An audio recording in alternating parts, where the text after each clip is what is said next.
Working Fans Podcast. Cool. Yep. All right, here we go. Coming down 3, 2.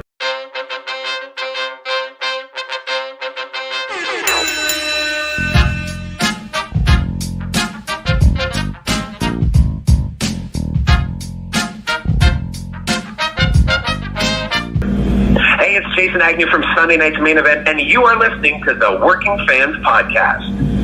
All right, everybody, welcome to the Working Fans Podcast. This is Dave with AJ, and we have the Emmy Award-winning Jason Agnew on the line. Jason, how you doing? Oh, man, that is, you're starting up real high there. I like to keep expectations low. So why didn't you just say, wrestling radio show host? That's what we should go with for this. Because, yes, there was an Emmy way back in my past, but please don't start there. Okay. I just was curious if you had a little background on the story, because we looked it up and we thought it was pretty cool. So. Yeah, it was, along with any fans listening to this might know me as the host of Live Audio Wrestling for many years. And now I'm doing Sunday Night's Main Event, similar show, Sunday Night, etc. But my main job for years was running a TV station. I was an executive producer of a TV station here in Canada called Bite Television, and in 2007, somehow, someway, we won an international Emmy for Best Interactive Channel. And that was when interactive channels were quite the novelty. So yes, there is one of those in my history. That's a nice little thing on my resume, which apparently, yes, you found. Well, actually, we were going to ask you about live audio wrestling too, and I follow Sunday Night's Main Event every week. Actually, big fan. That's how I started looking you up. And I was just curious. There seems to be how was that transition? I don't know the whole story because when I started listening to podcasts, you were just starting on Sunday Night's Main Event. And the law was disbanded. And I think that has something to do with the anthem thing. I could be wrong, though, so I'm just asking you. Okay. No, you're absolutely right. It does have to do with the Anthem thing. So, if you go back, Anthem, of course, for those who don't know, is now the company that owns Impact Wrestling. And previous to that, in 2005, it wasn't Anthem at the time, but a group called the Fight Network came into play here in Canada, and they were starting up a digital television station called the Fight Network. They purchased Live Audio Wrestling away from its old owners in order to use it basically as a way of promoting their television channel, because Live Audio Wrestling, the law had a huge following. It was one of the first out there along with Wrestling Observer, and we actually have Dave on our show each and every week, so it was we were kind of the two first that were doing not only radio shows, but podcasting as well. I'm talking way back, if you guys remember Real Audio, that's what we first started running on in 99. So anyhow, the Fight Network comes in, they buy it, they use it as a promotional tool. Years later, Anthem purchases the Fight Network and therefore purchases the law. And it was weird at that time because, they own Impact Wrestling and we're a show that is non-biased. We talk shit about Impact Wrestling all the time is what I'm trying to say. Right. It's hard not to, right? So we knew down the line that there would be a conflict. And what ended up happening is Anthem decided to put all their resources into the money pit known as Impact Wrestling and decided to, remove their radio division. And that was us, myself, Dan Lavransky, John Pollock, Wei Ting, all of us in one fell swoop were booted one day at the end of October in 2017.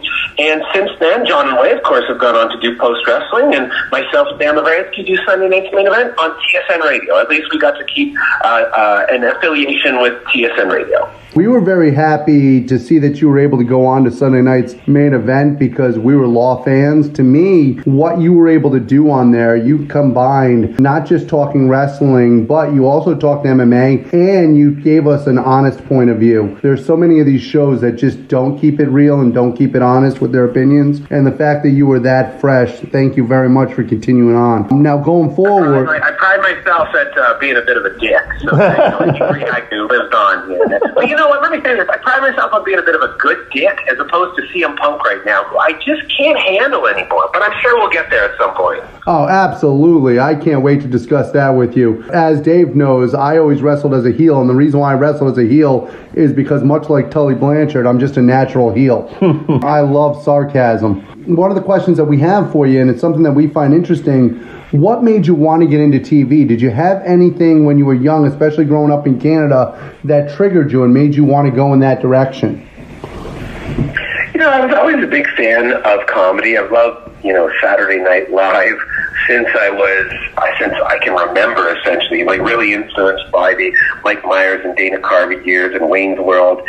And of all things, I got into TV. I always wanted to be in radio and television. You know, I started radio when I was in school, in I guess 97 or so. I started with the law in 99. And I was doing okay in radio, but I was already going to school for television, so I branched over into TV and started hosting and producing, and it's fun. I mean, you know, my standard line, and it was something that I heard way back in the day from a guy I worked with at the Fan 590 named Roger Lajoie. He said he had like 6 different jobs in the industry, and he said, my vocation is my vacation.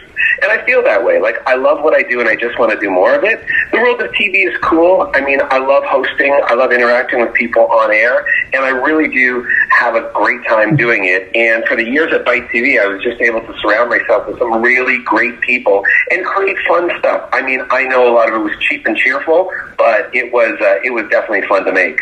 So a little inside joke here. Our producer Joe had left us a note because he wanted us to ask you a specific question. Kids in the Hall or SCTV, and I told him, I said, listen to me, you racist mother. Don't you think it's possible that he actually likes Saturday Night Live even though he's from Canada?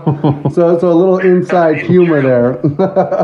Yeah, I would take SNL. I think it was more influential. I mean, all those shows are great for different reasons, I would say. But and I mean, Kids in the Hall was really cool because it was just a group of guys that were putting on a TV show, and CBC grabbed them. And since then, there's a couple other TV shows right now on here in Canada, like Tall Boys and Baroness One Sketch, who have kind of taken that same mode and that same model, which is really cool to see that live on up here in Canada. But yeah, as far as influence goes, it was me staying up late watching SNL. And really, if you want to link this back, one of the weird things, if you think back to the 80s, when I would have started watching SNL, part of the reason why I started catching that show, because I was trying to watch Saturday Night Main Event, but it was only on once a month. Oh, that's awesome. Yeah, a quick sidebar question here before we get into the more wrestling. Since I know you do a lot of comedy and you do a lot of improv, I was kind of curious, like in today's culture, it's very PC. Is it more difficult, are you finding, to do comedy now, or does it matter? Is that an influence at all? I'm just curious. Yeah, there's definitely a change, and I don't see it as much with stage stuff, as I'm fairly new to doing stage stuff. I'm talking like I started doing more stage in 2012 after I stopped working at Bite Television. That parting of ways happened. So, but at Bite, I was doing a show called The Conventioneers with my partner Matt Chitt, who has since gone on to do Splat-A-Lot with me as well. And you know, it was insult culture. Like, we'd go to conventions, Comic-Cons, etc., and do insult jokes to people dressed in silly costumes or had, you know, way too much dedication to the products they were trying to sell.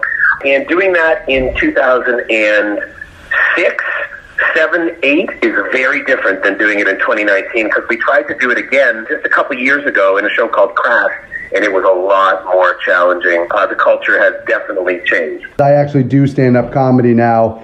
And when I'm up on stage, I'm an insult comic. And it is hard sometimes to know what lines that you can cross. And you have to be a little fearless when you're up there. And people don't understand. In this PC world that we live in now, you never know when people are going to get ultra offended. But if you go up there as a comic and worry about that, you're never going to be funny. Yeah, but here's the thing, AJ. I mean, if you're doing that in a comedy club, those people have signed up and bought a ticket to watch you and potentially be insulted. Exactly. So you have a little bit more leeway in a comedy club than you would when we were out at a convention insulting people that were just there. So I find that same thing when I'm doing improv shows. You know, I do improv shows. I do wrestling-centric improv shows as well.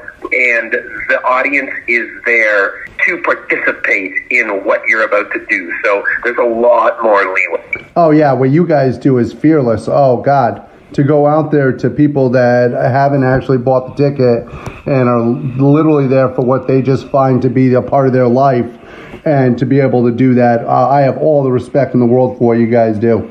Yeah, it got really difficult in 2017 when we tried it again. But it's just the way the world is going. So, you know, there's other ways to make people laugh. You just have to work a little bit harder to do it. All right, Jason, so since we got you on, let's get into a little discussion about wrestling. Right now, I think the big hot topic the last couple of months would be the Wednesday Night Wars. So kind of, what's your take? What have you been enjoying about whether it's NXT or AEW? Like, how would you break both promotions down? I I enjoy the whole aspect of it. Yeah. I mean, if you think back to when wrestling was really fun to watch, I mean, I'm up here in Canada, right? So when the Attitude Era was happening and the Monday Night War was on, we were not actually able to watch both of those shows, Raw and Nitro, at the same time, because TSN would broadcast Raw at 9 and then Nitro at midnight. So we'd have to wait and get your tape ready. And there was also no real social media back then. So this is like an advanced world now with social media going back and forth at one another. These two things running at the same time, though we're in Canada and I still can't watch both at the same time because TSN is only running AEW. But I love the back and forth. I love the fact that there's competition. It's refreshing and it only makes the marketplace better. I've been saying that for near 20 years now. And along with that, a fresh product is very interesting to watch. Basically you have a clean slate in AEW and they're able to hold to the things that they feel strongly about. They're trying this win-loss thing. Their belts have so much prestige attached to them right now. Nothing's been tarnished. Nothing's been ruined there at the moment. Well, I mean, aside maybe from that hardcore match a couple weeks ago. But I just really enjoy the entire product. Cody is someone that if you look back, it's someone that I never would have expected to do what he's done. And he is one of the most important individuals in professional wrestling right now. Chris Jericho is incredible. I call him, and I've always referred to him as the Madonna of professional wrestling. And I say that because if you followed Madonna's career, she had an incredible ability to reinvent herself with a new look and a new sound over and over and over again. And that's what Chris Jericho is able to do. And he's done it once again. I don't care if this guy is almost 50. He's the best heel in the business right now. And it's fascinating to watch what they're doing on AEW. And then if you look slightly under that, oh my God, MJF is there and just chomping at the bit, to move up on the card. And it's such a delight to watch and listen to every week. So it's such a fresh product. On the WWE side, on NXT, well, I kind of think, I was a guy who was, of course, following NXT when it first started in its current incarnation, and I was doing a weekly podcast about it that was a part of the Law family. And I actually think that since NXT has gone on to USA, and even a little bit before that, the product is not as cool and it doesn't have that much of a cult following like it used to have, so it does seem a little less special to me.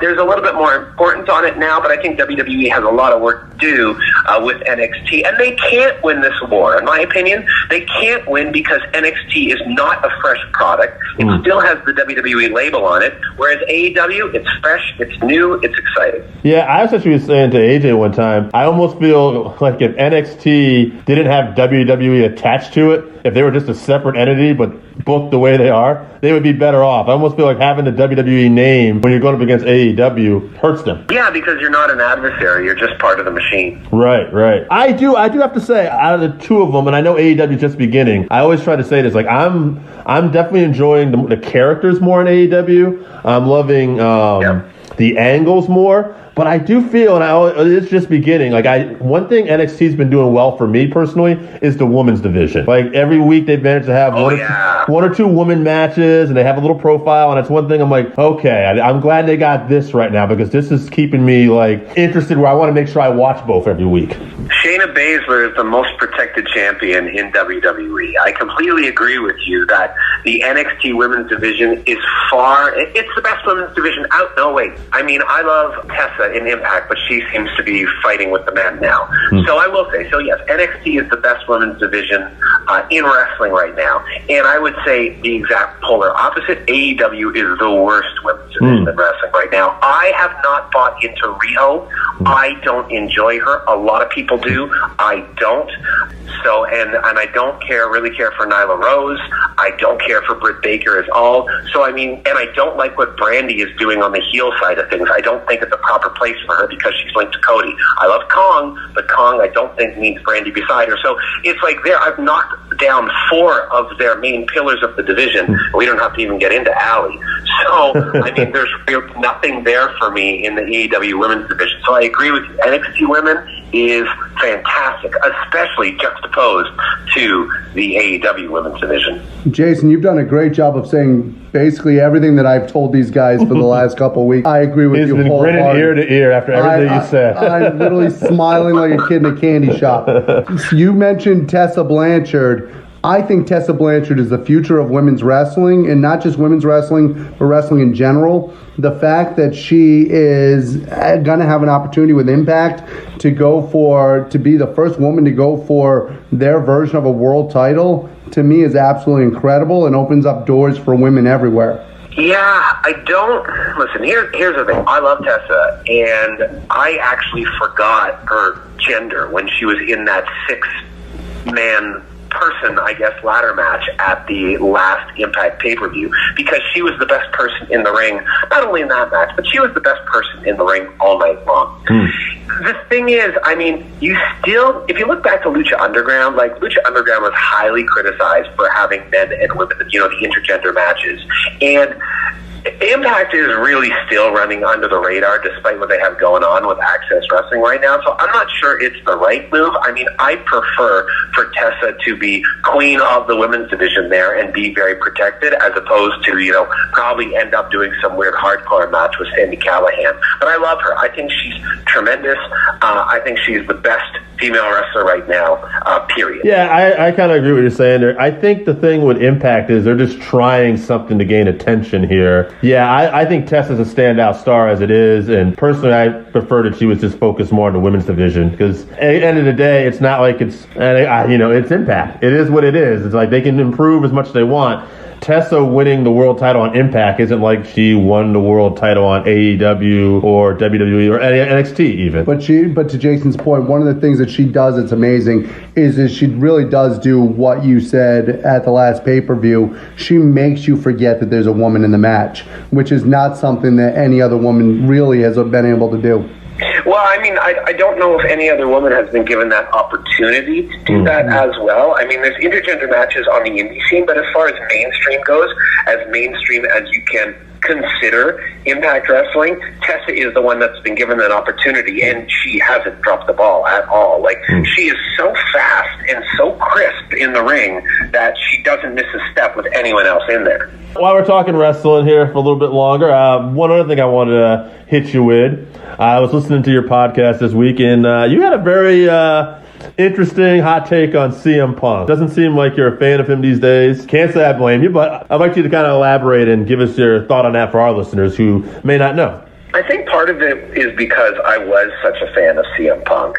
And in CM Punk showing up this past week on WWE Backstage and making his re-debut there, and I know people are saying, oh, it's Fox, it's not WWE, but let's be honest, he was all over Raw last night as far as them promoting him. So he's clearly back in the company. But I went and I watched the infamous pipe bomb promo again because I was trying to figure out why I didn't like CM Punk coming back to WWE, like why this rubs me the wrong way so badly. Wrestlers go from place to place, and it's kind of like some are cool, some are like, oh, the organization is grasping at straws to bring this person in. Oh, I don't like this, I do like this. But this one in particular just got under my skin and just made me kind of feel gross. And I was trying to figure out why. So I went back and I watched the pipe bomb promo that everybody remembers. And what I realized is at that time, CM Punk doing that was not just CM Punk speaking or Phil Brooks speaking for CM Punk. It was Phil Brooks speaking for CM Punk, who was speaking for every wrestling fan that was watching, that was tired of the WWE product. And he represented the fans. And then he left WWE, and it was all bad, and, he did the podcast with Colt, and it was just like, you know what, this guy's fed up, and I would be too. He's representing the culture of the WWE fan that is pissed at WWE because they're not getting what they want. And now, fast forward, with all the talk of CM Punk, who I've talked so much on the show about game changers and who AEW could have or who another wrestling organization could have as a game changer. Like when Jericho went to WWE, or when more so, I mean, even bigger than that, when Hogan went to WCW. Like, that's a game-changing move. So who in the wrestling community is still out there? And to me, the answer was always CM Punk, because he was so popular. He broke into the mainstream, or at least the geek mainstream, in doing stuff like Talking Dead. So I was always thinking, like, if CM Punk and AEW can work together, my goodness, this is so big, and it's a big FU to WWE. And that's what he's all about. He's counterculture. He's got Punk in his gimmick name. Like, he's punk rock. So then he shows up on WWE Backstage, and I was just like, oh, man, you did what every single other wrestler did. You gave in to Vince. You went back. You're just another Bret Hart, Jesse Ventura, Bruno Sammartino. It's never say never all over again. You don't represent the fans.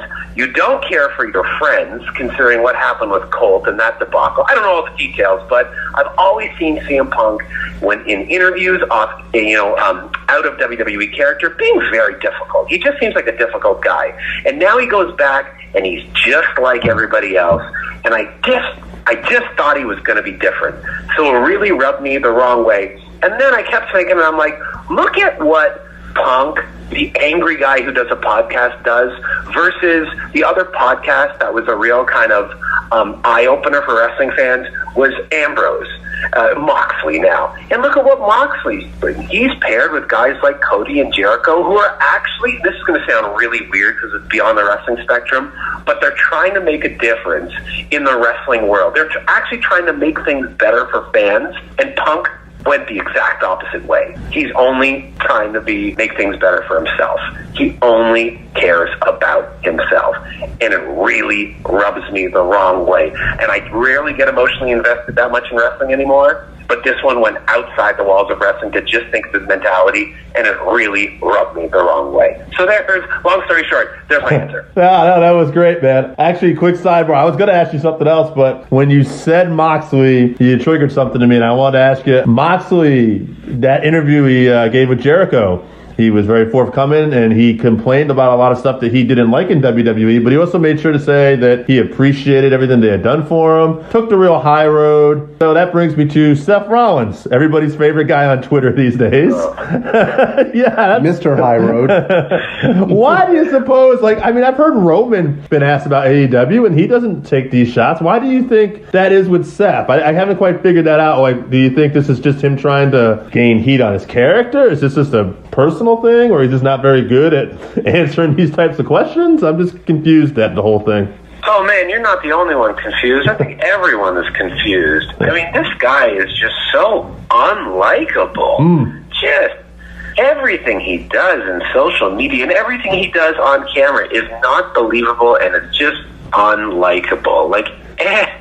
I don't know if there was anyone who needed a PR person or an image consultant. It's Seth Rollins. Yeah. This guy's. I'm tired of it. If you think about it, guys, for all those years, Roman Reigns was criticized being on top because he was Vince McMahon's guy, and he was the one that was pushed and, suffer and succotash, that line, et cetera, et cetera. Well, now, if you think about it, from the I'm going fiend hunting on over, Seth Rollins is the new Roman Reigns.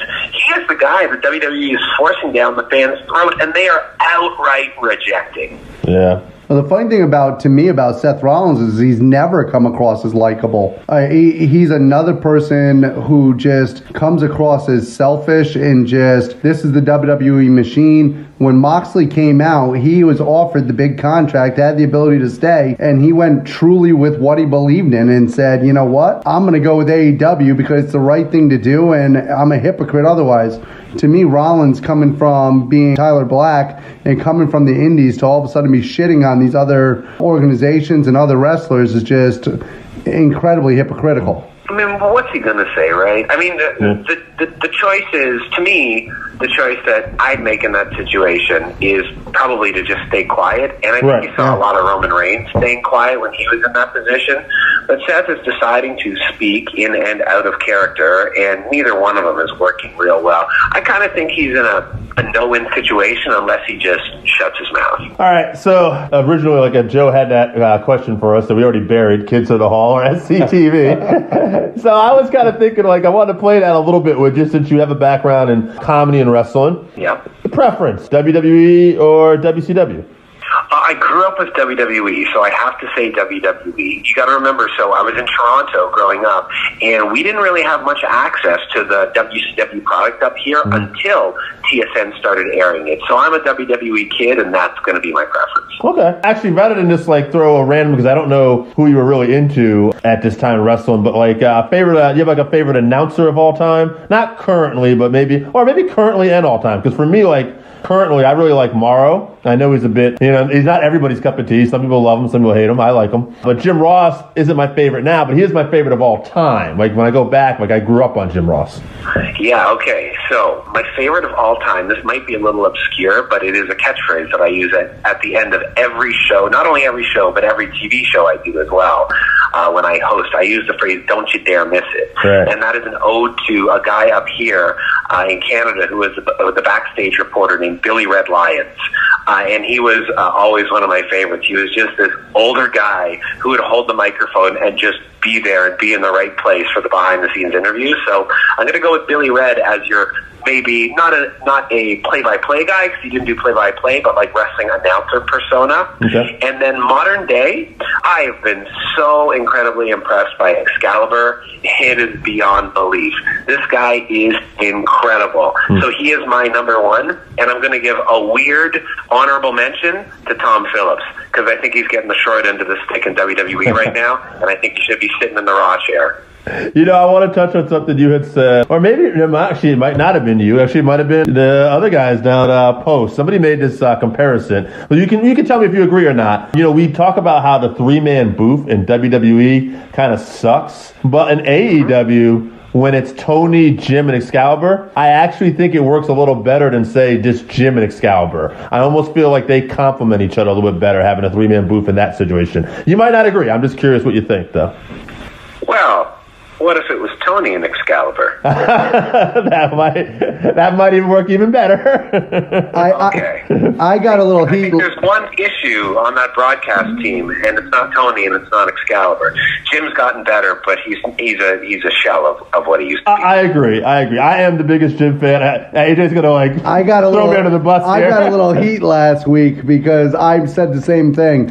I said we all love Jim Ross. Not a single one of us don't love what Jim Ross has brought to the business, but it's passed him by, and he's not keeping up with it the same way he is. When he gets to the main event match, he does good with the 3-man booth, but when it's that middle-of-the-road wrestling and the luchadors and the new tag style and stuff that he doesn't understand, he pretty much just throws it in the garbage can. Yeah, I've crapped on JR a bit too much. He's a legend. Obviously, Cody is pulling people that he knows are very valuable from days of wrestling gone by, and I think perhaps JR may look a little bit worse just because of how great Tony Schiavone's been. Right. And it's just because a lot of us may remember Tony Schiavone from when WCW was falling apart, and therefore, don't think of him in the most positive manner, but my goodness, that guy is great.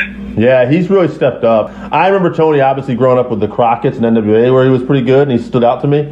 But yeah, the end of Nitro era, Tony Schiavone really phoned it in. And, I enjoyed him on the podcast, but boy, yeah, now that he's back announcing, you can tell he's really working hard and does his homework. He's found his passion again. Yeah. Yeah. Maybe it's just healthy living, too.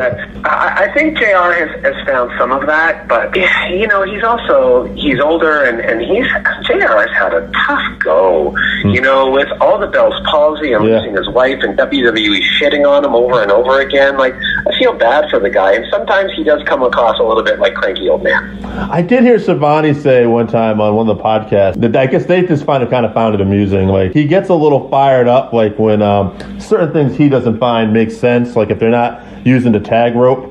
And, they're just... Right. And I guess one time Schiavone was asking, he didn't know if they picked it up because of the 7-second delay, but JR was just God damn. And I guess Excalibur and Tony had to like hold it in because they started laughing at him. And I just thought, that's got to be interesting chemistry on that set sometimes. As far as Jim's getting angry in wrestling, he'll always be number 2 as far as Jim's go. Yeah, I'm going to ask Cornette is always number 1. Oh, we know.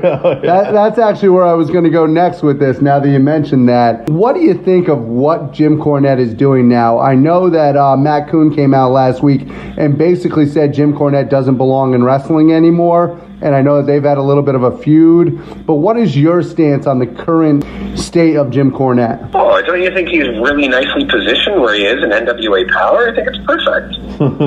I agree 100%. I think that it's where he belongs. It's basically brought him back to 1987. And I think that I think that if we leave him there in 1987, that we're all a little bit better off. Yeah, I mean, listen, Jim is someone who loves old school wrestling and thinks it should still be old school wrestling. And we all have what we grew up with and what we loved about the industry and wanted to be that. But, you know, the industry evolves. Everything evolves. We started this conversation talking about how society and comedy has evolved. Well, wrestling's no different. Yeah, my grandfather still thinks Bruno Sammartino is the best wrestler he ever saw. So sometimes... Well, Bruno Sammartino is the best wrestler ever for your grandpa. Of course he is. A couple other quick questions before we finish this up here. You guys do talk about MMA sometimes. How big of a passion do you have for MMA as well, Jason? Because it's obviously something... Man, it's dropped so much. Yeah, okay. I was I was at the point where I would always choose watching MMA/UFC over wrestling at a certain point, and something really happened when UFC it started when UFC went to Fox. It really fell off. When Spike TV was the UFC channel, and they had the ability to make stars, it was incredible. And I mean, this dates back to, Ortiz and Liddell and GSP and Hughes, and then, Silva, and all of these cool characters that came about. They were real life pro wrestlers, you know what I mean? They all had different personalities, and you wanted to see certain guys matched up against other guys, and it felt like every time, and I mean once a month, when you watched a pay-per-view, it was special. And then, much like with wrestling, more is more for UFC. They move on to Fox, they want more programming. All of a sudden, there's a card every week. I don't want to watch it every week.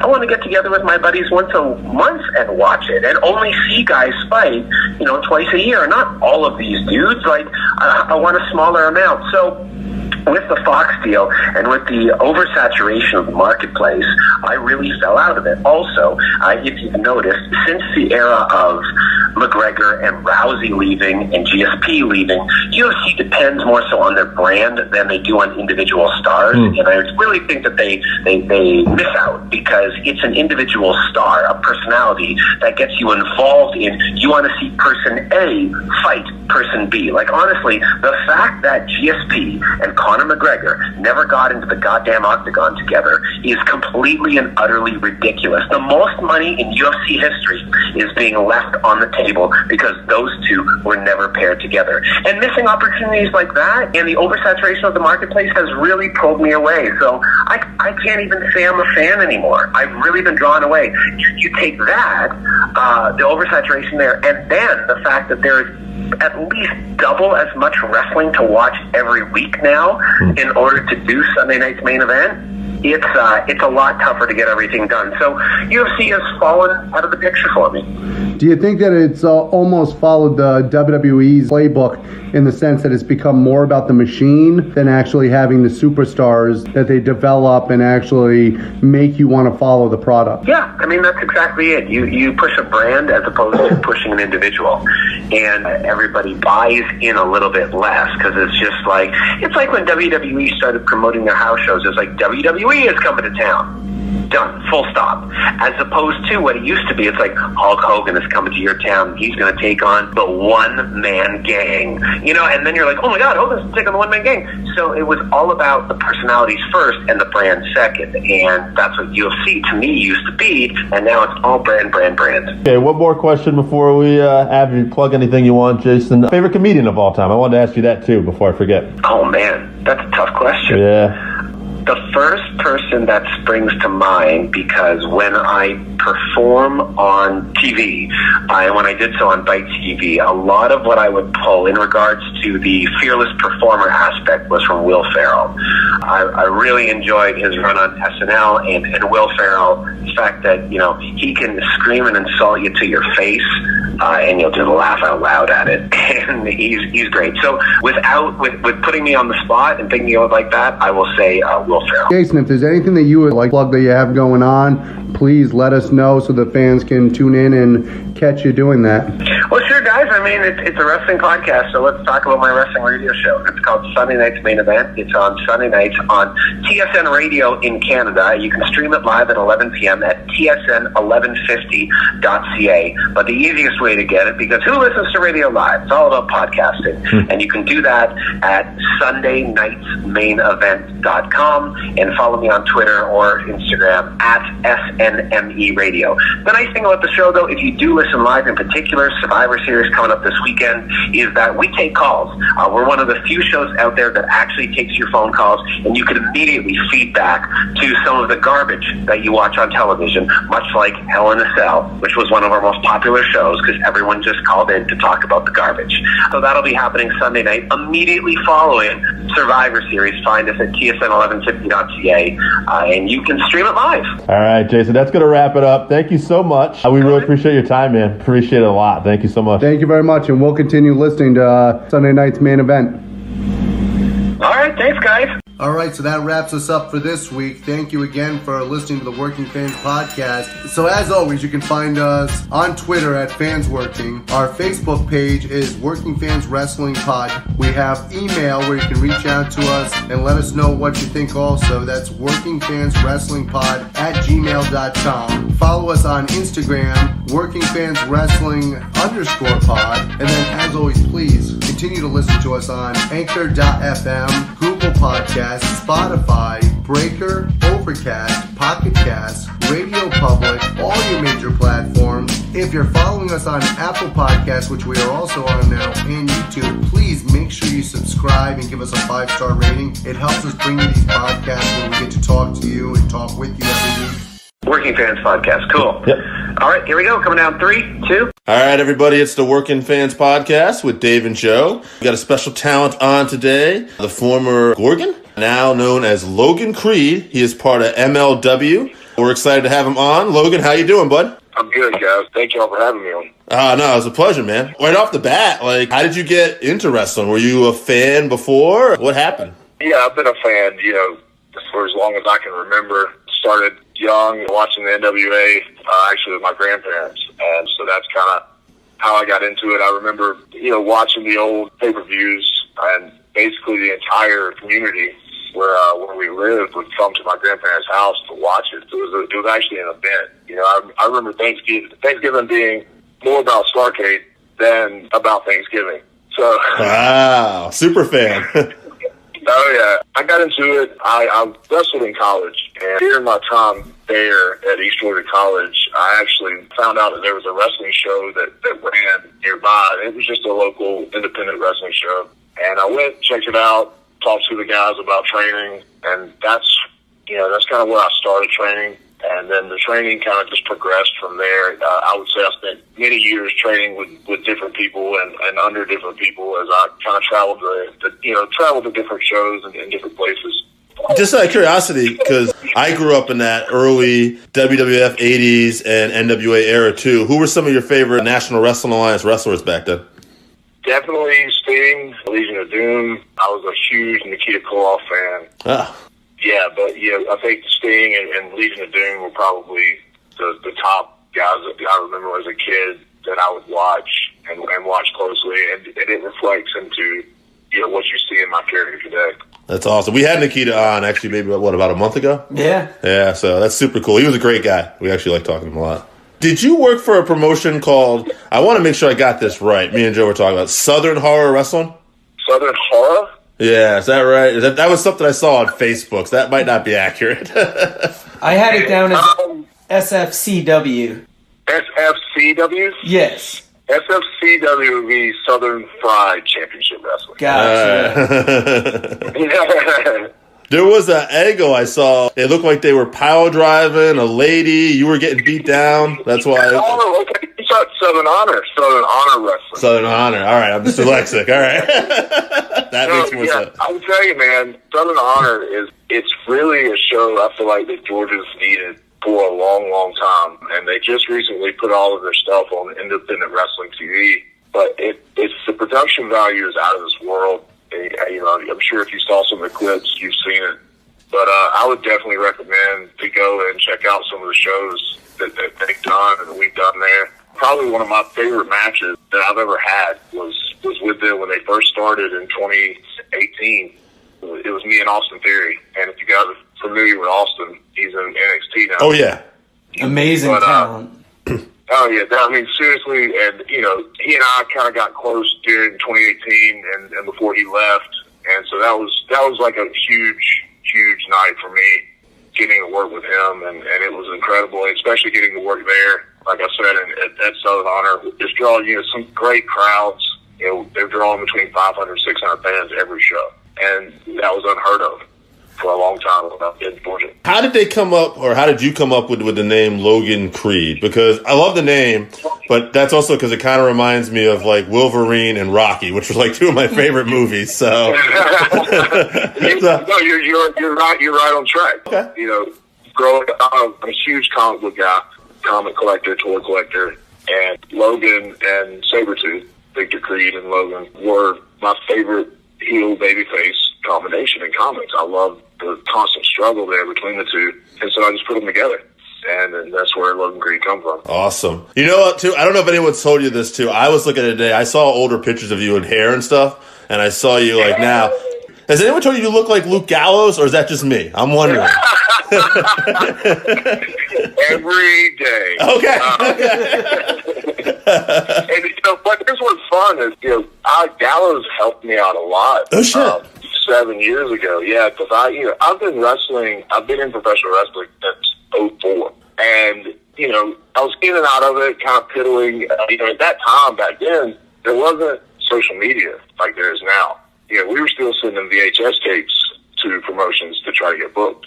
So that's how long ago we're talking. And, it wasn't as easy as it is now to just kind of network. If you showed up to a show, they may just put you in a match and beat the hell out of you, and because nobody knew who you were. I mean, that's just the way it was then, especially down here. It was a lot different, so I just kind of piddled in it for a long time. I didn't, I really wasn't out there. I mean, those people who have seen my stuff now or know me now, they don't think they think I've been wrestling for 4 or 5 years. They don't realize that I've been around that long. And, like 7 years ago when he had just come out of the WWE the first time, so it may have been even longer than that. I met him at a show. He saw me, and we started talking, and he kind of took an interest in me. And he started helping me network and helping me get out of the state. And so I owed him a lot early on as far as when I really started getting the ball rolling and getting my name out there. Oh, that's awesome, man. Now, I wasn't even thinking about this, but we're talking about Luke. Have you been out of state, like to Mexico, Japan, or any place yet? I have been to Mexico once last year. We went down and did a show. Bill Barron, if you're familiar with the name, mm-hmm. He did a show for a resort in Cabo, Mexico. They wanted a wrestling show and reached out to him, and he brought us in for that. I haven't done anything with the Crash or AAA yet. I'm assuming that's going to happen sooner than later now that I'm with MLW and the relationship they have with AAA. That's awesome. Actually, that was one thing I definitely wanted to ask you because we're big MLW. Actually, our favorite promotions right now, I mean, we watch, obviously, the Wednesday Night Wars. If you want to call it that. I feel like an ass calling that. Never mind. But besides NXT and AEW, like some of the favorite stuff we like to watch as fans, like on this show, is MLW and NWA. Like those are like our two favorite promotions we follow right now. Right. I really, man, like when I first saw you in the Battle Royal as a fan, and like when they brought you on as the Dynasty, and I'm like, okay, we'll see where this is going, heavy hitter. But like the little segment you did with Mance, where you called MJF an asshole in the beer, and then as the look with Logan Creed this week and the match you had, I was like, okay, I'm really interested in this guy now. I want to see where he's going and what he's doing. And it's really funny to hear you've been in the business that long. It makes a lot more sense now too, because I thought, okay, this guy looks a lot more polished than I thought too. Yeah, and that's like I said, it's just one of those things that, people don't realize it. And it's just because I wasn't out there. I didn't really have a following. And I blame myself as much as anything, because you have to put in the work to do that. Once it clicked, and once I realized what I had to do that, then everything kind of started falling into place. And, I put in the work in myself, in my body, and the way I looked. And, if you look at older pictures, you can even see from 5 years ago the difference. And from when, like you said, when I had hair to now, it's a completely different person. Oh, yeah. And it's just because I made that commitment, and it is a commitment. It's a choice that you have to make and commit to in life all the way around. It's not just, you have to get to the full time. And once I did that, obviously, we see where it's led me. What in particular, do you know what put you on MLW's radar? Or how that happened? I sent in, I guess, right at the end of 2018, 2019, I kind of started sending out a resume that, I kind of had a nice one built. I had enough matches that I felt like were good enough to put out there to some of these bigger promotions. And I started sending stuff out. I was working for WWN in 2018, and the beginning of 2019, I started working with FIP. And, and in my mind, I thought Evolve was going to be the path. And that was kind of what I had my eyes set on. MLW, once I sent in the resume, I didn't really think about it, and not that it wasn't there, it's just, it wasn't what I was focused on, because I was already on the path to Evolve. I'm assuming that's what did. I know George Carroll Jr. reached out to me initially, and I know that he does a lot of talent scouting for them, especially in the Southeast. So I do know that he had a part in it. I knew that Ron Nemi, who's a guy a promoter from Florida, he was kind of pushing my name to people within the company. So I think it's all of that kind of combined together is what made them reach out to me. You've obviously been there, not for too long, but is there anybody that really stuck out to you so far in terms of working, whether it's in the ring or backstage? I'm not just saying this as a company guy, because it's a company guy answer, but, Court has been super easy to work with. He's very invested in not just one talent, but all the talent. He's super invested in everything that's going on, and he's got his hands on everything that's going on. He's very aware, of what's happening. And the guys in the locker room, everybody is there to work. There's not really egos. There's not really anyone that's is hard to work with. I feel like everybody's motivated to achieve something, and I think it reflects in what's happening in a very short amount of time for the company. Yeah, they have a really good blend of talent. I think that, and that's one of the things I love the most is the difference in what you're getting. Everybody brings something different to the table. Absolutely. You have guys like with legit shooting backgrounds. You have second generation, third generation wrestlers, and just brawlers and luchadors. It really is quite a fusion of talent, like it says. Yeah, exactly. And not only just talent, but personalities and the things that they can do, in the backstage segment. Hammerstone and Holliday and MJF, like the stuff that they do with Dynasty is amazing. It's great TV. Oh, yeah. To sit and watch it, it's phenomenal. And that's one of the things I love the most is the storytelling that they're doing. 100%. And then, too, even Hammerstone, I'm glad you brought him up. That was something me and Joe talked about. We had Richard Holliday on here once, and we were talking about how when I first saw Hammerstone, he was kind of the muscle of the group, and you had MJF at the time, and I thought, Hammer's not really going to probably fit in to this, but I like his role. But then he, added layers to his character as it went on. He became comedic, too, and he's, just awesome all around in that group. Absolutely, yeah, and that's what it's all about is building on what you're already doing, and I think that's one of the really great things about the office in MLW is that it's a combination of, hey, what do you think about your persona and this personality, and then here's what we see from the outside, and it really helps you grow, as a talent, because you don't always see it how the world sees it. You have a vision of how you think it should be, but, the people on the outside looking, they see it a completely different way. And when you're able to hear that and kind of combine it all together, you really start adding, like you said, layers to what you're doing. Absolutely. Any particular good friends in the business, like you would say? I'm sure you have a bunch, but people that really helped you out or you really had a bond with? I think Gallows, like we talked about. Yep. Michael Stevens, he's a talent here in Georgia, phenomenal talent, does not get the recognition he deserves. But early on, he was super helpful. At a time when if he hadn't have been around, I probably wouldn't be here because I was just, I wanted to wrestle, but I didn't really want to wrestle. And he stayed on me about the fact that I had a lot of potential. And then definitely Austin Theory. Like I said, he and I got really close. And when I was around him in our time that we spent together traveling, he was the guy that made me realize that when you surround yourself with people that are going to be successful, you succeed.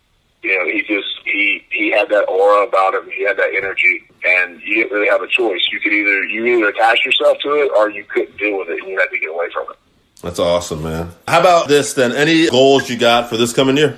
This year I really want to see what's happening already continue to grow, and that's just bring attention to me on a larger scale and really get my name out there, and just do my part in helping MLW succeed as a company. I think it's going to continue to grow. I think there's a lot of things happening right now that aren't known yet that's going to make it even bigger. I want to continue to grow as a talent. I haven't reached even half of my potential yet. So I'm excited to see where I go. Yeah, we are too, man. And we mean that. Is there, before I wrap up, is there anything you want to promote? Twitter, upcoming dates? You just go for it. Please give me a follow. Twitter, Instagram, Facebook, all at Logan Creed. Upcoming dates, I will be, MLW will be in Chicago in March. Actually, April. I'm sorry. There'll be a AAA in March. You can follow me. I post everything that I'm doing and everywhere I'm at. Most of the shows that I do, you can check out on Independent Wrestling TV or High Spot or Fight. So I appreciate the support. All right, man. Well, it's been a pleasure getting to interview you. We really enjoyed your work on NLW so far, and we look forward to seeing more of you this year, man. Thank you for doing this. Thank you, guys. All right, so that wraps us up for this week. Thank you again for listening to the Working Fans Podcast. So as always, you can find us on Twitter at FansWorking. Our Facebook page is Working Fans Wrestling Pod. We have email where you can reach out to us and let us know what you think also. That's workingfanswrestlingpod@gmail.com. Follow us on Instagram, workingfanswrestling_pod. And then as always, please continue to listen to us on Anchor.fm, Google Podcasts, Spotify, Breaker, Overcast, Pocket Cast, Radio Public, all your major platforms. If you're following us on Apple Podcasts, which we are also on now, and YouTube, please make sure you subscribe and give us a 5-star rating. It helps us bring you these podcasts where we get to talk to you and talk with you every week. Working Fans Podcast. Cool. Yep. All right, here we go. Coming down 3, 2.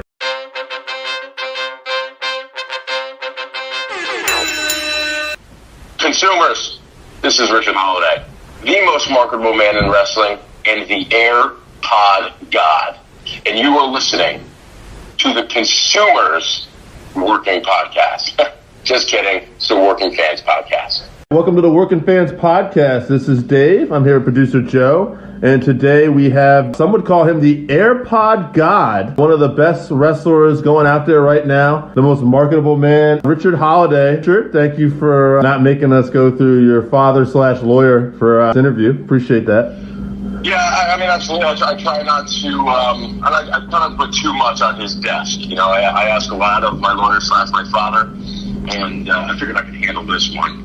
Awesome, man. You can correct me on this if I'm wrong. You broke into business around 2015? Yeah, 2015 sounds accurate. I was trained by Pretty Paul Roma. Awesome. How was that? How was working with Paul and just kind of breaking in? I mean, it was excellent. I mean, I truly enjoyed my training with Roma.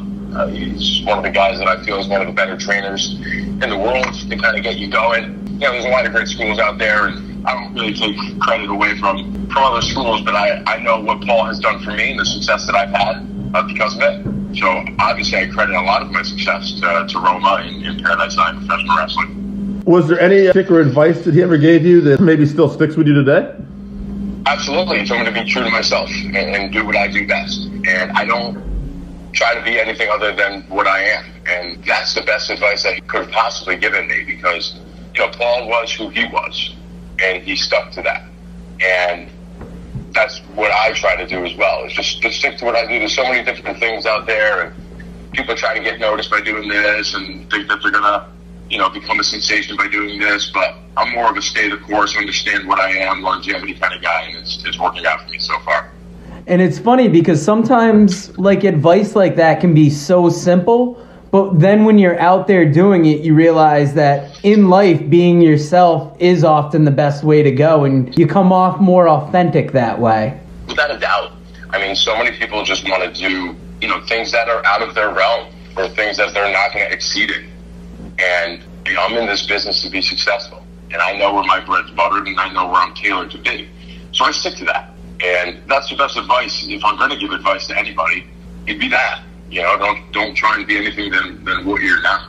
And that goes for people who are, who are getting into the business that maybe you shouldn't get into it.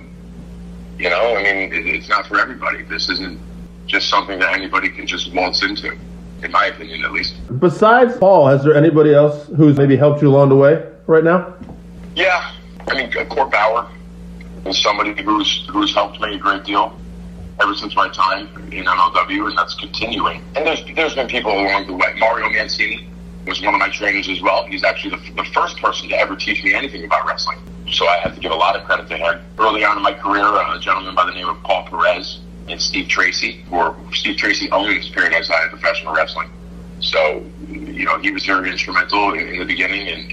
And those four in the very beginning, Paul Roma, Paul Perez, Mario Mancini, and Steve Tracy, I give a lot of credit to those four. And then at this half of my career, it's, someone like Court, who's giving me a lot of guidance. I've seen you in MLW. Actually, we're from the Northeast. We're from Connecticut, too. And one of the first promotions I saw you in was XWA in Rhode Island. I believe Eric Bischoff was the general manager for the night. And I've got a chance to see you on Beyond Wrestling as well. You were doing some wrestling and commentary for them. What are some of the other promotions? Is there anything else maybe I missed? Some of the other stuff you've worked around here? Well, in the New England area, a couple of the promotions that I, more or less cut my teeth in would be Paradise Alley Pro Wrestling in Connecticut, XWA in Rhode Island, Top Rope Promotions in Massachusetts. And then, as you get further in the business, then, you start to work in different places and other places. It's not that you leave them behind or that you advance from them. It's just that maybe your time there has passed. And, Chaotic Wrestling is a mainstay in New England. And there's been others, that have popped up or maybe not have lasted as long, but Beyond Wrestling obviously has a very prominent role, not only in the Northeast, but in the country. But there's a lot, man. New England wrestling is hot. There's so many different avenues that you can become successful and get your name out there within New England. Absolutely. And, now you've transitioned to MLW, and you're doing great in there. How did that come about? How did you link up to MLW? Well, they, had their, inaugural show down in Orlando in, I don't know if it was late or early 2018. They came back, right? And they were mainly an Orlando promotion. And I had some talks with them while they were still based out of Orlando. And then they said, hey, we're actually coming to New York. That might be a better opportunity for us to link up. So they came to New York, to Melrose Ballroom in Queens. And, I went there thinking that I was just originally going to be a part of the Battle Riot, which is a mainstay match within MLW. It's kind of like MLW's version of the Royal Rumble, if you want to put it that way. I thought I was just going to be part of that, which I was not happy with, but I was content with it. It was an opportunity to be seen on national television by a major company. And then it must have just been something about the way that I presented myself to them. I ended up having a match against Fred Yehai in the opening match, which eventually didn't make TV. So my singles debut was actually against Fred Yehai in July of, I want to say, maybe 2018. Yes, I believe so. If my timeline's correct, honestly, I can't even remember. And then they brought me back. When they came back to New York in October of that year, and I faced Joey Riot. And then a couple weeks after that, they offered me a contract. And I signed with them because I felt like that was the best place for me to become the best version of myself and to prosper. And I couldn't be happier with my decision. I was actually at Battle Riot too, and I was in that front row area where they sat you guys when they had the attack with Teddy Hart. And it was just cool to see a guy that we had seen on XWA and Beyond finally get this major role with the faction. And you guys have been on fire with the Dynasty, especially the vignettes you've done with the lifestyles of the rich and dynastic. Yeah, I might be biased here, gentlemen. I might be a little bit biased, but Are those not the best segments on television currently? Man, they are pretty good. I got to give you guys credit. Like, I laugh out loud. I love them. They're awesome. I didn't expect the gift train to pop me like it would. Train. I'll be sitting at work just thinking, chugga, chugga, chugga, chugga. And it's some of the best entertainment out there. It really is, yeah. And things just happen so organically when all three of us are together. You know, I think originally, on paper, people might have been like, I don't know how these three are going to really coexist together. You know, 3 alpha males, 3 big egos. How are they possibly going to coexist? It's going to be oil and water. And I think we just completely, put a fire extinguisher onto those criticisms, those, premeditated criticisms of thinking that it's going to be like that. And it's just not. It's just the best chemistry that I've had in wrestling personally. And I think Max and Hammer kind of feel the same way. It's when we're all together, it's just like everything clicks. It's funny, man, when I first started watching you guys, I thought you and Max clicked really good right away. But then I thought Hammerstone was going to eventually probably part from you guys. Like, he had almost a different demeanor. But it's like almost you guys have evolved, like in like everything you do, you seem closer, and it kind of comes off like on the skits, I think, a little bit better too, because especially Hammerstone seems like he's added some comedic stuff to his character too, which has really been like it's stole the show a few times in some of that stuff. Yeah, Hammer's just incredible. I mean, talk about a guy who's just the complete total package. I mean, for a guy like him, who's one of the best wrestlers in the world, who looks the way that he does. And for him to be able to get on screen and still make you laugh, wow! What a testament to the performer that he is and the professional that he is. I can't say enough good things about him. But I think all of us just came together and we're just like, we're going to make this work. We're going to make this the best thing on TV, and nobody's going to be able to touch us. And I think when the Dynasty is on TV, people listen and they make sure to watch, and they go out of their way to watch Dynasty segments. When we're in the ring, they go out of their way to watch the Dynasty matches. And it's continuing to grow. We're still adding layers. We're still, peeling back the onion. I can't say enough things about the Dynasty. Yeah, MJF, he's obviously doing double duty right now with AEW and MLW. Is that factor into any like programs or how you guys work things? Is it great? Is it just kind of there, or does it play a part at all? Well, Max is one of the best, performers in the world today, and he can handle that burden. I can't even say burden. He can handle that responsibility of being on Major League Wrestling and being in AEW. And I always say this: he's excellent I'm very big on the phrase "being where your feet are," and what that means is being fully invested into where you are. You know what I mean? Yeah. So he has a really great ability to be where his feet are. When he's with MLW, he's fully focused on that. And he does his absolute best in the confines of MLW. And then he goes to AEW, and he does just as well. So, he's a total package. And that's why he's in the position that he's in. Yeah, that makes a lot of sense, too, because, he's definitely not phoning in anything anywhere he goes. You guys are on top of it. You just had the MLW pay-per-view a couple weekends ago, Super Fight. How exciting was that? You're working with, second-generation wrestlers with the Von Erichs, MLW's first pay-per-view, third-generation Von Erichs, excuse me. How was that? That must have been very exciting. Well, think about this for a second. This was MLW's first pay-per-view. And who were the first people that you see? The first people that you see on MLW pay-per-view is Max and myself. That's it. You can never, ever take that away from us. Win, lose, or draw, we were the first. We opened up that pay-per-view. We were the first people that you saw. And that was the test of time. And I think that was done for a reason. And then in terms of the match, it's always interesting to get in there with these second and third generation guys. But I always say, look at what the Dynasty is doing. We're all first generation guys. There's no other Hollidays. There's no other MJFs. There's no other Hammerstones. Nope. We did this all on our own. And I'm not saying that these guys got in the position because of their fathers. I'm not. All I'm saying is that we're first generation guys. And we're in the spots that we are. And I don't know. To me, that just seems a bit more impressive. And MLW has been almost a company of factions in which the Dynasty has quickly moved to the top. Yeah, there's a lot. There's Time for Unit, there's Injustice. There might be another one that I'm forgetting about. God, it seems like Tom Lawler and the Von Erichs are their own little faction at this point. Yeah, the Hearts too. Did we say that too? The Hearts? No. Yeah. I was going to bring up, they've had a good run against the Hearts. Yeah. I tried to erase them from my mind, to be honest with you. 7 months of the Horror Foundation is more than I can handle.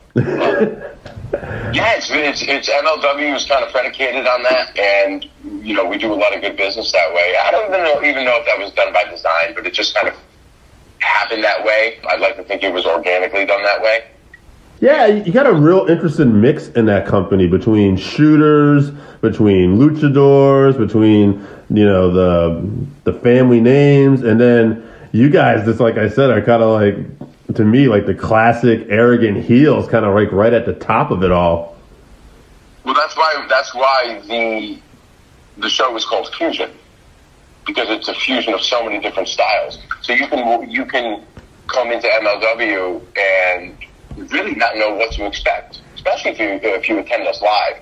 Because think about it, going from the dynamic that is the Dynasty and what we bring to the table, and then the next match could be, two of the best luchadors in the world. Then the next match can be, Timothy Thatcher and Davey Boy Smith. And it's just a complete fusion of all these different styles that wrestling fans and consumers are gravitating towards. Because they want all of these different styles, and maybe one company only gives them this, and another company only gives them that. Absolutely. Give them a buffet, I think I heard someone say before. Besides Court Bauer, is there anybody else behind the scenes at MLW that you've noticed that works really hard and is maybe influential that we don't see? Oh, man, I mean, the whole team is just absolutely, incredible. I mean, Alex Greenfield was there for a while, and he was really a tremendous asset, and then Sean O'Hare backstage is phenomenal. Savio Vega, you can't say enough good things about him. And then the whole locker room pushes each other to be better. Everybody in that locker room wants to be the guy. They want to have that top spot. They want to have the gold. It's just an environment of winners and an environment of people who are striving to be successful. And that breeds success, and that makes other people want to be better. Because you know what? I go out there, and when I have the microphone in my hand, I honestly dare somebody to be better on the microphone than me. Go ahead. Try your absolute hardest. And if you are, then kudos to you. And I think other people, they go in there and they want to have the best match of the night. And it's like, follow that. And it just seems like that's kind of the environment that everybody has, or that we have been accustomed to at MLW. Dude, the whole team at MLW is just top to bottom world class. Well, it's funny listening to you. I can tell you're obviously a very competitive person. That's awesome. Do you have a background in sports or anything prior to wrestling?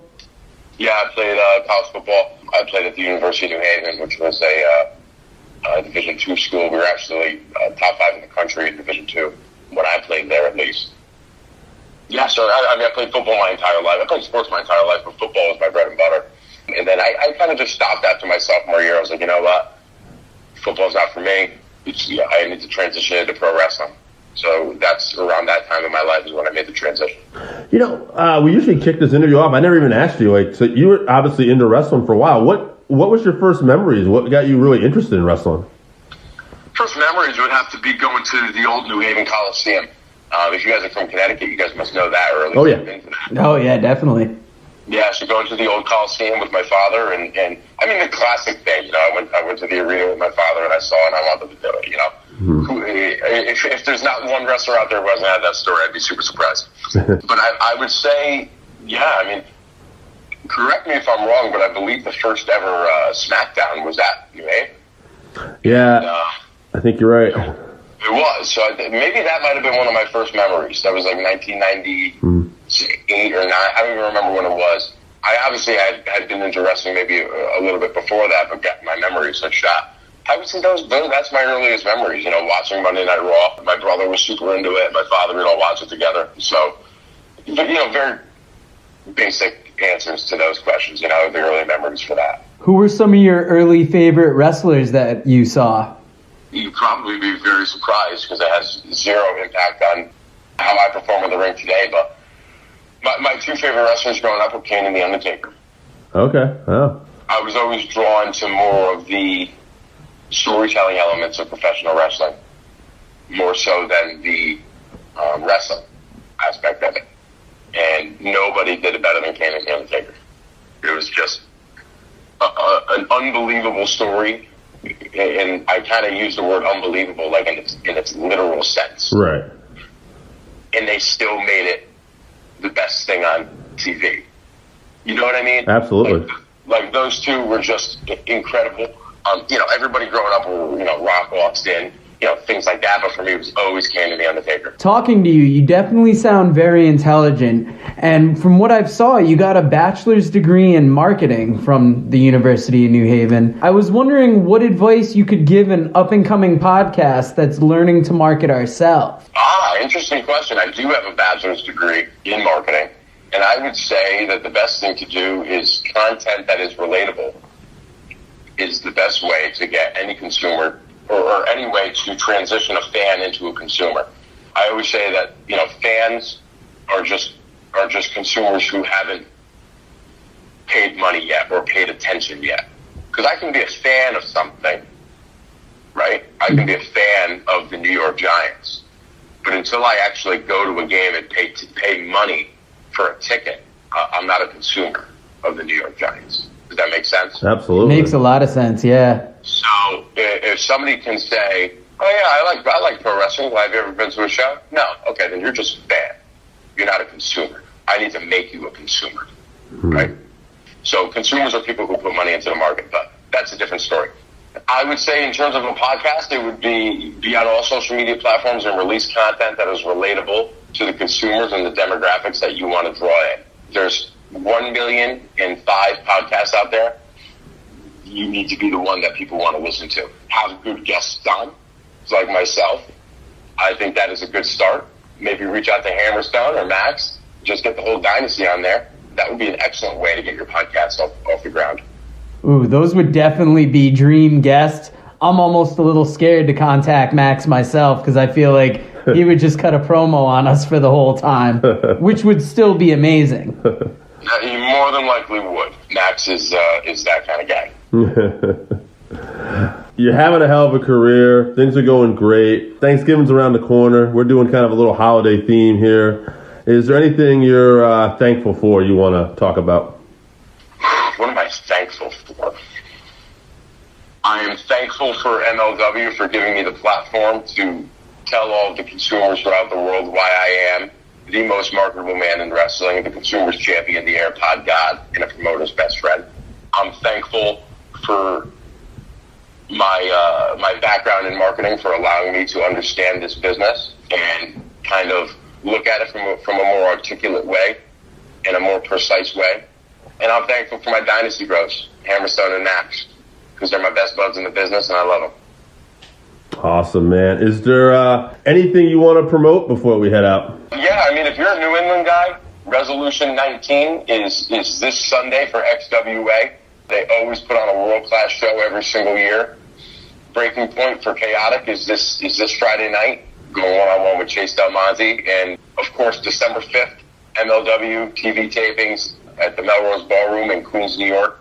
That is going to be an incredible show. And, of course, follow me on Twitter and Instagram at Most Marketable. All right, Richard, thank you so much, man. Awesome. Thanks, guys. Have a good night. Hello, everybody. It's former WWE superstar Al Snow, and you're listening to the Working Fan Podcast. All right, everybody. Welcome to the Working Fans Podcast. This is Dave with AJ, and we have a true legend today. Guy who's competed in WWE, ECW, and all over. Al Snow. Actually, this guy also might be one of the only guys to get his doll banned from Walmart. Al? I actually was reminded about this the other day. Is that true? Yeah, absolutely. I'm still on the list of, I believe it's 27 things that Walmart refuses to sell as it is endangerment to society, and I'm number 5 on that list. I was beat out by Pregnant Barbie. She's number 1. That's not an easy list to crack into. No, it's not. It's not. And, you really think about it. I mean, you can still, I believe, go find an assault rifle and ammunition to dismember your, victim if you want. But God help you if you get my action figure. That will be a training manual for future spousal abusers. Oh, my God. That's tremendous. I forgot all about that. Al, on a personal note, I want to actually thank you for coming up with the collar and elbow clothing line. I worked for 10 years. I was trained by Adrian Street, and I'm 6'3" and about 280 pounds. And to have clothing that I can wear that is comfortable and still fashionable at the same time, I appreciate that. So thank you for that. Oh, thank you. I owe a lot of that to my partner Rod and really our designer Dean Whitaker. He's the magic in the sauce. He's amazing. He's so great at coming up with designs that kind of, if you're a wrestling fan, you get it, and if you're not a wrestling fan, you just go, oh, that's cool, I really like that, and you don't even you don't know what it's about or anything. You were trained by a gentleman named Jim Lancaster, is that correct? Yes. What was his background? I don't know much about Jim. Jim had started in the 70s and was pretty much a journeyman wrestler. He worked all the territories. He worked pretty much in the mid-card. And when I met him in 81, he was just getting off the road full-time and was, trying to start running his own shows. And he wanted to get his own crew of guys that he could rely on and kind of, make sure that they were where they needed to be, because what motivated him to do that was he was running a show, and Spike Huber, who was Dick the Bruiser's son-in-law, was pretty popular in the Midwest at the time. He was a pretty big babyface. Jim had promoted him for a show, and then Dick pulled him at the last second without giving Jim the heads up, and then was sending him to St. Louis. And, Jim got upset about that and decided he'd just get his own crew of guys that could control and do something with himself. So when I had first met Jim, I tried to convince him to train me, and he wouldn't agree to do it. He had no interest, and then that's what changed, and that's how I was able to finally convince someone to train me, and that was where it began. Did you go to the camp with Ole and Gene before or after that? Before. I went down for, wasn't a camp, it was a tryout, they called it, down in Charlotte, which was basically just, where they were going to blow guys up and stretch them, and then, if one guy would, if anybody would survive, they would take them and, see what they could do with them. And it was funny, years later, I was riding with Sandy Scott in Smoky Mountain Wrestling. Sandy and I developed a really close relationship, and, I told him the story about going down there. And there was one guy, there was a young black guy that he had only had taken an interest in. He was the only guy that really kind of made it, and he had set him aside. And I was talking to Sandy, and Sandy brought up the fact that he remembered seeing Ole bring this kid into the local YMCA, because you got to understand, back then, the only place you really worked out or trained was the YMCA. Wrestlers didn't have schools, like there wasn't the proliferation of schools like there are now, because the business was so closed. So, they would bring guys into the local YMCA, and I guess he lasted maybe 2 or 3 workouts, and then he never showed back up again after that. Was it these early experiences? Is that what drove you to what you do today, which is run arguably one of the best training facilities in the U.S. in OVW? I guess it's just my love for the wrestling business. That's what's drove me to, want to pass it on and try to pass on the real essence of the art of professional wrestling. I think it's kind of being lost, like I said, with the proliferation of wrestling schools and the fact that these days anybody can basically just rent a building and, regardless of their amount of experience, they can, and what type, that's another thing, what type of experience, they can proclaim that they're a trainer, and these young kids who have aspirations and hopes, that someday they can become a superstar. They come running and want to be trained. They're basically brought into a ring, and in about a matter of a week or two, they're taught how to what we call take a bump, which they think is about how to land, when it's really how to control yourself physically. And then they're taught to hit the ropes and, a couple wrestling moves and some spots, and then maybe a month later they're in their first match. And, it's unfair to these prospective athletes, these young men and women, I feel, because they're not really being taught or have an understanding of what they're being taught, or why they should understand it or know it to really have a chance at being successful. And I mean really, truly successful. When you go to a platform like WWE, you have such an incredible opportunity, regardless of what the popular conception is. When you walk out in that ring, that is 100% on you to make the most of that opportunity. That every time you go to that ring, it's an opportunity. And, you can become the thing that people are tuning in every week to see. You can become the thing that people are buying a ticket to watch. And there's nothing anybody can do to stop that, and there's nothing anybody can do to help you do it either. You've got to be willing and be able to do it and understand how to do it on your own. Now, Al, I'm kind of curious, all your years in wrestling and now training, is there something you have a preference to, training or performing? I don't really have of course I love to perform. I mean, there's no bigger rush in the world than to go out there and be in front of an audience and connect with them, emotionally and get them to elicit a response and a reaction and tell a story and have them really emotionally connected and be involved in it. There's nothing like that. But it's very rewarding to, train these young men and women, let them benefit from where you make your mistakes, and watch them go on and succeed. It's a thrill too. And I try to explain to them, every person that I train, and I've been pretty prolific as far as training. I mean, I have a lot of people that have went on to have very successful careers that I've trained, and I tell them all that their success is my success. I'm never going to lie to them, I'm never going to mislead them. I'm never going to, I'm always going to be honest with them. I'm going to set standards for them, because when I was brought into the wrestling business, the people that brought you in were held personally accountable for everything you did. To this day, so the old timers, if they hear this interview and they don't like something that I said, they'll call Jim Lancaster, and then Jim Lancaster's going to call me. And I'm going to have to explain, because I'm a reflection on him. As long as I'm in this business, I'm a reflection on him and his professional accomplishments. And back in the day, if you screwed up and you hurt business, well, then Jim would get blackballed. He didn't get booked anymore, because the heat would go on him, because they would assume it's his responsibility to make sure that I didn't screw up like that. So I still hold that attitude to this day, that these people are very much a representation of me, and that they definitely, unquestionably carry my reputation around with them. And so I'm going to do absolutely everything I can, even sometimes in spite of them, to ensure that they have the best possible chance to succeed, no matter what the degree is, and be a professional representation in the wrestling business.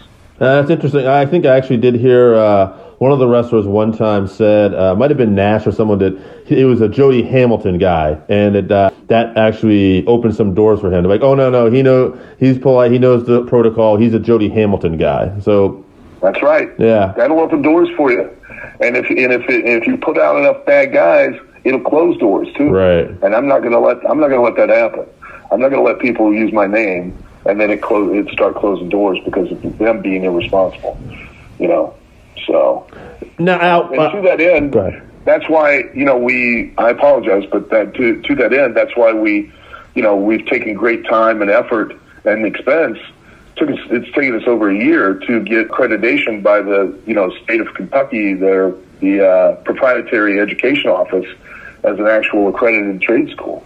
Oh wow! It's an effort. We're the first and only one in the world, and that was all done so that we could not just teach these young men and women skills in the ring, but to teach them skills backstage too, so that it would give them even a better understanding of what it is they're doing in the ring and be better performers, but also to give them more assets within the wrestling business and entertainment business and the broadcasting business, to be able to, when their in-ring careers come to an end, to be able to pursue something else and have opportunities outside of the ring. Al, I'm sorry to interrupt. Now, like an old-timer like myself, I'm not that old, I'm only 43, but someone who I'm obviously not going to return to the ring anytime soon.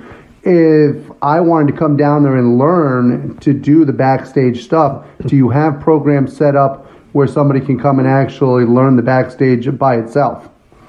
Yes, they can come and learn that. They still participate in the in-ring classes. They just don't physically participate in the in-ring classes. What they do is they sit and they take notes. It's so that way you have a better understanding of what it is we're really selling in wrestling, and how you go about doing that, so that when you're backstage and you're either producing or you're directing or you're running a camera or you're doing lighting or you're doing writing, you have a feel, a sense, an understanding of what the product is and how to best approach it and sell it, so that it comes across and makes a complete picture. Kind of hard if you've never driven a car, you've never sat in a seat, you've never experienced that feeling. It's very hard for you to be a car salesman. successful car salesman. It's just that simple. You've never drank a beer. How are you going to go around and be a beer distributor? You know what I mean? It's hard to sell an experience if you've never properly done it. Now, you can do it. There are lots of people today that do it, but they don't. There's a certain essence to it that you need to feel and understand to really, really get it across. And that way, the more you can grasp that, the more successful you are, even backstage.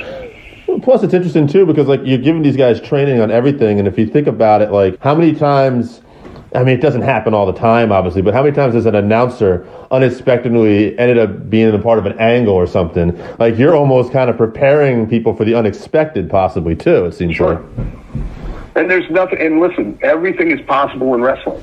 Every time, you know, that it's a matter of the right thing at the right time for the right reason, and it could create a completely different opportunity that creates a completely different doorway for your career to expand exponentially, you know, or for you to fail miserably. You know, think of the wrestlers, especially in recent years, like even I myself, you know, myself and Taz made that transition to being commentators.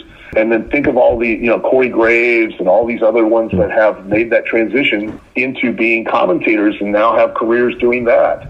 You know, you walk in the door with those skills already in your back pocket, then when opportunities present themselves, you can capitalize on them and still have a career outside of the ring. So you're giving them the best tool that they could have, which is preparation. Yes, preparation and the benefit of having instructors who have actual experience. Because I've said this 100 times, and I'll say it till I'm blue in the face. Having an access to information does not equate to having knowledge over a subject. I hate to break it to everyone that's on the internet, but you can access as much information as you want about any topic you want, and that does not make you an expert on it. Having information and then the commensurate amount of experience, even bad experience where you screwed up, gives you knowledge, gives you an understanding on a level that just acquiring the information through a book does not. Well, that's funny, Al. Actually, I was saying to someone the other day, almost any job I've ever had in my life, too, when I was training to do something, I felt I've learned more through messing up a lot of times. Like, oh, I'm not going to do that again, and you learn more sometimes, too. Absolutely. Yeah, absolutely. It's no different than when you have kids and you tell the kid over and over again, don't touch the stove, it's hot, don't touch the stove, it's hot. And sometimes you got to let them touch the stove. It ain't going to kill them. So they can understand and have a relationship to the term, what is hot and what it means because of your warning that it's now dangerous because it kind of stung. It hurt them. Al, that's excellent points. I think that anybody who's been in the business for any amount of times at this point realizes that there's no school out there that's actually better than the one that you're running. All you have to do is look at the athletes that have come out of it and look at your storied career to understand that. We were wondering if you had any stories from either early in your career or after your WWE run from when you worked on the indies for us. I got plenty of stories. I mean, there's always stories. I mean, good God, this business, it got to a point that I got to where I started embracing the ridiculousness and the unusual, and almost would be disappointed if I went to a booking and nothing happened. That was out of the ordinary. And I would be disappointed, you know. I went out for one of the guys who's kind of like a protege of mine, Matt Yaden, who runs Rocky Mountain Pro, and he's doing really well out there. And the first time I went out for like two shows, and the first show I was like, you know, and you guys do great. I mean, you run a professional thing, and you know, I'm just really disappointed. And he goes, why? I go, because I don't have any stories. Like, you don't have any you know, eccentric or goofy people here. And he goes, don't worry, I'll make a call. So he calls this kid who shows up because he tells me that the kid believes that he's a ninja, and will tell you that he's, you know, trained as a ninja and all this kind of stuff. And I said, well, I can't wait to have a conversation with this guy. So of course I immediately sit down and start talking to him, and it takes a minute, but I'm listening to him tell his life story to me, and I suddenly realize, hey, wait a minute, this sounds familiar. And he keeps talking, and then it hits me. He's telling me the screenplay to a 1980s movie called American Ninja. Oh, Jesus. The entire screenplay is his life story. Oh, my God. And I'm like, this is fantastic. So later, I see him over there, and he's doing like katas, and he's opened the door. And this is a hockey arena, so the walls are made of cinder blocks. So he's over there, and he's got the door open, and he's swinging he's doing like a karate chop at the door frame, the concrete block. And I'm like, watching him do it a couple times. I go, you can break concrete blocks with your hand? He goes, oh, yeah, I've done it before. I go, really? He's like, yeah. I go, well, you got to show me. I mean, come on, man, you got to show me. So he lines up, and he just, all of a sudden, you just hear, he hits his hand, and he could tell it hurt, and he goes, I go, what happened? It didn't break. He goes, I was not focused. I go, well, you got to focus, man. You got to pull yourself together and, see if you can do it again. So this guy, listen, nobody ever should listen to me.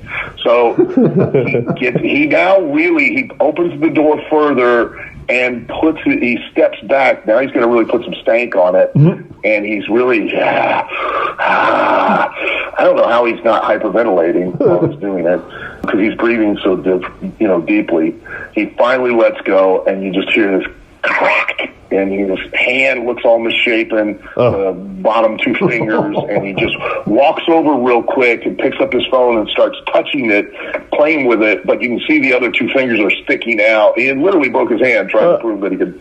And I'm like, what happened? They didn't break. And he's like, sometimes, I just can't focus. And I said, I understand that. That happens all the time. So. Oh, my God. You broke the American Ninja. I didn't. He broke himself. Yeah, that's true. Facilitate his belief that he could.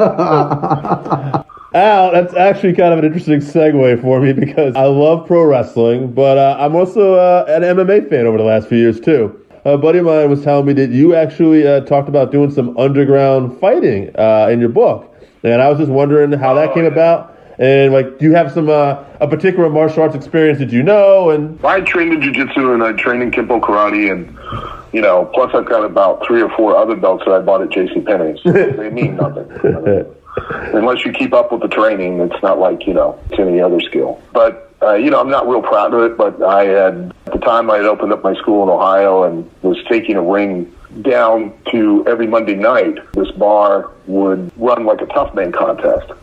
So I'd bring my ring down there. I'd set it up by myself, and I'd hang out. One of the bar owners also ran basically like garage fights, and, found out I was a wrestler, and was like, hey, would you like to make some extra money? And explained it to me. And so, the first night I went, and basically had done some boxing, but not a lot. And, didn't fare too well. Took a lot of punches.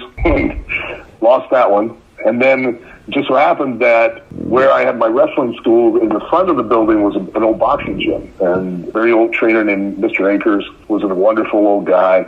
And a guy by the name of Mr. Bazell, who he would spar with Muhammad Ali.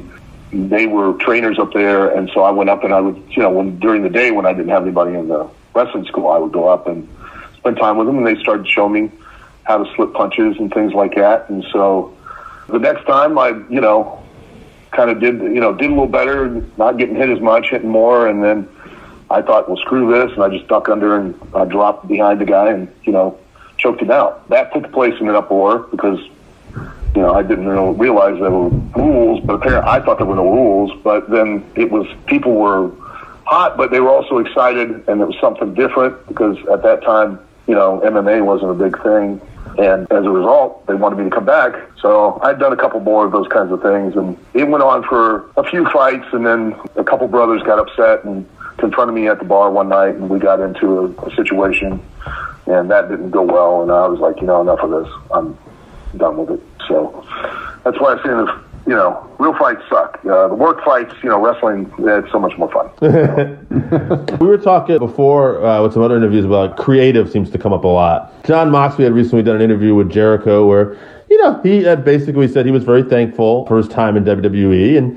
But he talked about one of the main issues he had was with creative. You had a lot of different characters. I'm just curious, we're not trying to make you bury anything, but creatively, what are some maybe things you didn't like or did like? The only issue I ever had was that nobody ever really spoke to me. Nobody ever talked, and that was partly, I admit to it, I talk about it in my book, that, you know, it was also my fault because I never asked questions. You know, I should have a lot of times in a lot of situations, a lot of instances came to them and go, hey, okay, what is it we're doing? Why are we doing this? What are you wanting out of it? What direction are we going? Things like that. But I literally would show up at TV and I never knew what was happening. Nobody ever spoke to me. Nobody ever contacted me.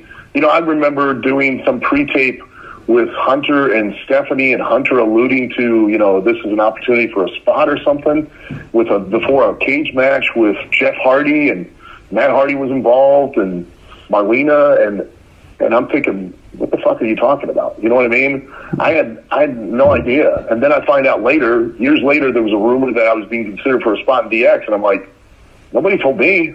You know, I had a thing where I showed up and they just, you know, you're going to walk down, you know, with a Vince McMahon suit on and his rubber mask on, you're going to go to the ring, and I'm like, okay. You know, and Vince is going to come out and ball shot you, and I'm like, all right. And, you know, again, my fault. I should have stopped and went, hey, what are we doing? Why are we doing this? But nobody called me on the phone. Nobody discussed anything with me. You know, they just literally threw me in places and made, you know, and had me doing things. And again, I take the responsibility for not asking it, but, you know, everybody brings up characters and stuff that I did, but a large part of that was that they were trying to find a voice, a character, something you could describe me with that would connect with the audience. And, you know, like everybody does talks about the Avatar, that was my fault. You know, if I knew then what I know now, I could have utilized that and made that more successful. But at that time, I had spent 14, 15 years as a heel and being a smart-ass chicken shit heel. And now all of a sudden I'm thrust into a situation where I'm supposed to be a babyface, but not, you know, carry a mask out, but then put it on, then wrestle with it, then take it back off. And that's all the direction you're given, you know. And it's up to you then to make the most of that and create something out of it. No ifs, ands, or buts about it. It's on 100% on you. And I know things have changed up there now where they have more of a direct hand. I think they overproduce the talent, but I know that's because they don't feel confident that the talent understand what it is they're really out there to try to do. And I do understand that the reason they don't is because that's not being taught anymore. The talent are now performing like, I just got to go out there and have a really good match. And that's not it. You've got to go have a really good match. You have to have a good match that motivates people to want to see you again. And that's a different mindset. That's a different approach. You can have the greatest match in the history of wrestling. Nobody paid to see it. What does it matter?